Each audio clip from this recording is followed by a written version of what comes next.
जय भीम, नमो बुद्धाय। स्वागत है आप सभी का आपके अपने चैनल अनमोल इतिहास में। आज हम बात करने जा रहे हैं डॉक्टर सुरेंद्र अज्ञात की लिखी हुई पुस्तक क्या बालू की भीत पर खड़ा है हिंदू धर्म। आज हम बात करेंगे जहां नारियों की पूजा होती है। भारतीय संस्कृत के व्याख्याता जब नारियों के विषय में बात शुरू करते हैं तो प्रायः मनु का एक श्लोक उद्धृत करते हैं।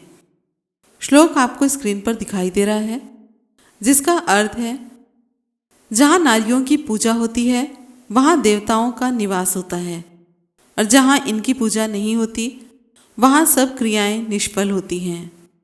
वे इस प्रशंसात्मक श्लोक में भारतीय संस्कृति की नारी विषयक दृष्टिकोण को समाहित कर देते हैं और निर्णय देते हैं कि भारतीय संस्कृति में नारी सदैव सम्मानित पद की अधिकारिणी रही है।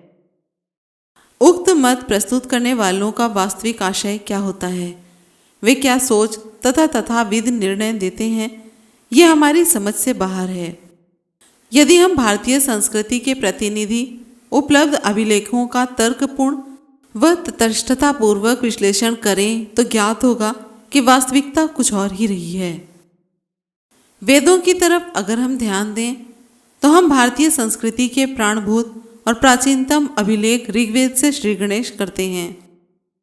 ऋग्वेद में लिखा है, इंद्र ने स्वयं कहा है, स्त्री के मन को शिक्षित नहीं किया जा सकता, उसकी बुद्धि तुच्छ होती है। इसी पुस्तक में अन्यत्र लिखा है, स्त्रियों के साथ मैत्री नहीं हो सकती, इनके दिल लकड़बग्घों के दिलों से क्रूर होते हैं। अथर्ववेद के एक मंत्र से ज्ञात होता है कि स्त्रियों को फुसलाकर परंपरा की दुहाई देकर और प्राचीन धर्मों का नाम लेकर मृत पति के साथ जिंदा जलने के लिए कहा जाता है। इस मंत्र पर माध्वाचार्य का प्राचीन भाष्य उपलब्ध है। वेदों के बाद उन व्याख्यान रूप ब्राह्मण ग्रंथ में आते हैं। इनमें से एक ऐत्रेय ब्राह्मण नामक ग्रंथ है, जिसका रचनाकाल 2500 ईसा पूर्व बताया जाता है। राम गोविंद त्रिवेदी रचित वैदिक साहित्य पृष्ठ नंबर 520। इस पुस्तक में हरिश्चंद्र नारद संवाद में नारद कहता है, कृपणम हा दुहिता, यानी कि पुत्री कष्टप्रदा दुखदायिनी होती है। पुत्री नारी का ही एक रूप है। स्त्रियां एक के साथ बात करती हुई दूसरे की ओर देख रही होती हैं और दिल में किसी तीसरे का चिंतन हो रहा होता है। इन्हें किसी एक से प्यार नहीं होता। स्त्रियां कौन सा दुष्कर्म नहीं करती। झूठ, दुस्साहस, कपट, मूर्खता, लालच, अपवित्रता और निर्दयता स्त्रियों के स्वाभाविक दोष हैं। पंचतंत्र आदि प्रसिद्ध ग्रंथों में ऐसी कथाएं विद्यमान हैं जिनका उद्देश्य नारी को मूर्ख और मूढ़ सिद्ध करना है। 6ठी शताब्दी में भर्तृहरि नामक एक राजा हुआ है, जो एक कवि, नीतिवेदता और योगी के रूप में विख्यात है। उसने अपने श्रृंगार शतक और वैराग्य शतक में स्त्रियों के लिए बहुत ही घटिया किस्म के विश्लेषण प्रयुक्त किए हैं। उनकी बहुत भर्त्सना की है, उन्हें बहुत नीच सिद्ध करने का प्रयास किया है। उसने श्रृंगार शतक के 76वें पद्य में लिखा है, स्त्री संशयों का भंवर, उद्दंडता का घर, उचित अनुचित काम की शौकीन, बुराइयों की जड़, कपटों का भंडार, अविश्वास की पात्र होती हैं। महापुरुषों को सब बुराइयों से भरपूर स्त्री से दूर रहना चाहिए। ना जाने धर्म का संहार करने के लिए स्त्री की सृष्टि किसने कर दी। 8वीं सदी के महान हिंदू दार्शनिक शंकराचार्य ने स्त्रियों के विषय में जो विचार अभिव्यक्त किए हैं, उन्हें पढ़कर आज ख्याल आता है कि इस अद्वैतवादी की अकल को क्या हो गया था।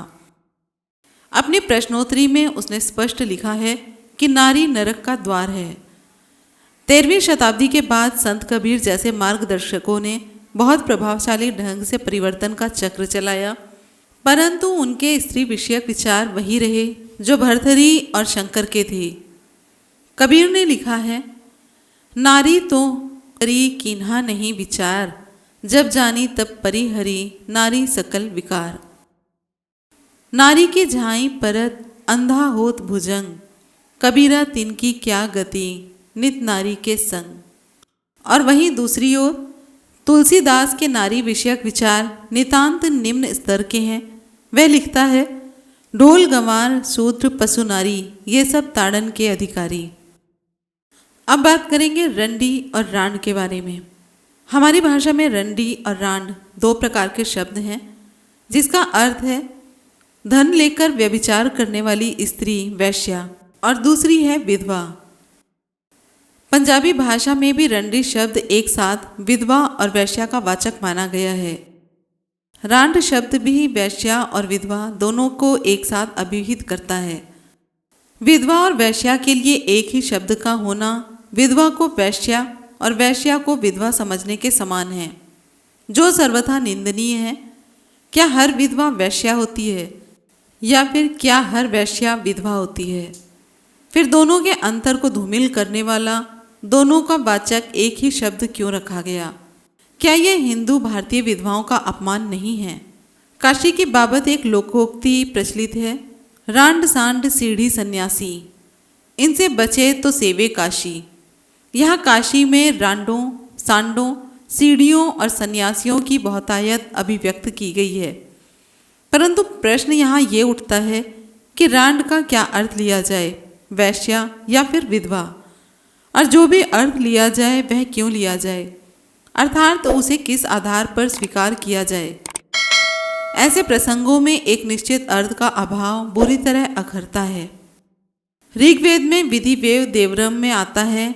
इसका अर्थ करते हुए स्वामी दयानंद सरस्वती ने लिखा है, जैसे विधवा स्त्री देवर के साथ संतानोत्पत्ति करती है वैसे ही तुम भी करो। फिर उन्होंने निरुक्तकार यास्क के अनुसार देवर शब्द का अर्थ बताते हुए लिखा है, विधवा का दूसरा पति जो होता है उसको देवर कहते हैं। लेखक कहता है, मुझे ये नहीं समझ में आता कि विधवा और वैश्या को एक ही शब्द द्वारा अभिहित करने के पीछे काम करने वाली मानसिकता विधवा के प्रति अतिशय घृणा से प्रेरित है या प्रच्छन्न कामुकता से। जो भी हो, ये हमारे संस्कृति और मनोवैज्ञानिक जीवन पर एक कलंक से कम नहीं है। इसे हटाए बिना भारतीय हिंदू विधवाओं के अपमान के नाम पर वाटर फिल्म के विरोध में गंगा में डूबकर या अपने को आग लगाकर आत्महत्या करने के प्रयास हमें अपराध बोध से मुक्ति नहीं दिला सकेंगे। यहाँ यह भी बात ध्यान देने योग्य है कि रंडी और रांड का पुल्लिंग हुआ रंडुआ या रंडुआ, जो केवल इतना अर्थ देता है, वह जिसकी पत्नी की मृत्यु हो चुकी हो। इसके साथ कोई दूसरा नाम नहीं जुड़ा हुआ है। होना तो इसे भी चाहिए था कि रंडुआ या रंडवा वैश्यागामी का अर्थ देता, जैसे रांड या रंडी शब्द वैश्या का अर्थ देते हैं। परंतु ऐसा नहीं हुआ है। क्या ऐसा इसलिए नहीं हो सका कि भाषा भी मर्द की दासी है, या मर्द ने अपने वाचक शब्द के साथ अपमानजनक अर्थ को श्लिष्ट नहीं होने दिया? पंचतंत्र जो 4वीं शताब्दी ईस्वी की रचना मानी जाती है, उसमें रंडा शब्द वैश्या के अर्थ में प्रयुक्त हुआ है। इसी तरह यह शब्द 11वीं शताब्दी में रचित संस्कृत के प्रबोध चंद्रोदय नाटकम में भी प्रयुक्त हुआ है। इसी नाटक में रंडा शब्द विधवा के लिए भी प्रयुक्त हुआ है।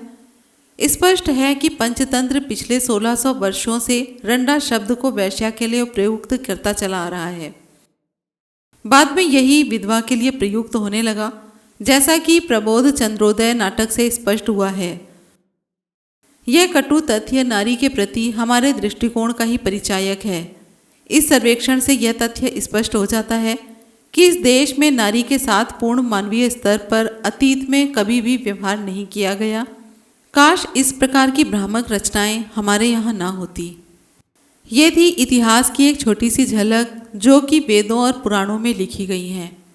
मिलेंगे फिर इसी तरह की एक नई वीडियो के साथ, एक नई जानकारी के साथ। वीडियो पसंद आई हो तो लाइक कमेंट शेयर करके चैनल को सब्सक्राइब ज़रूर करें।